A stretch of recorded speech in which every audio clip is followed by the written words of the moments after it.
आज आम्ही तिघं सिंगल मित्र चाललो पवनाले कॅम्पिंग करायला. तुम्ही सिंगल असाल तर व्हिडिओ शॉर्टपर्यंत बघा, तुम्हाला समजून जाईल की जायचं आहे की नाही. त्याचा आधी आम्हाला भूक लागली होती म्हणून आम्ही पाणीपुरी खाल्ली.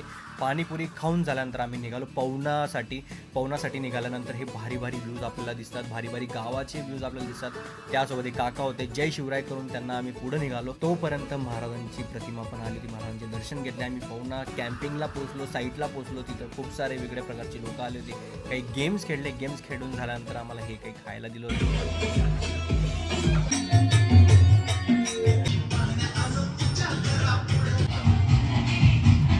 डान्स झाल्यानंतर आमचे बाकीचे गेम स्टार्ट झाले. एक मछली पाणी में गई. गाण्यांचा बेंड चालू आहे. तिकडे एक ग्रुप आहे आणि हा आमचा ग्रुप हे आहे. सगळे गेम्स आम्ही पूर्ण रात्रभर खेळले. गेम खेळून कधी सकाळ झाली समजलंच नाही. मस्त मेडिटेशन केलं. त्याच्यानंतर खूप जास्त दमलो होतो. तिथंच झोपलो आणि आम्ही परत घरी आलो.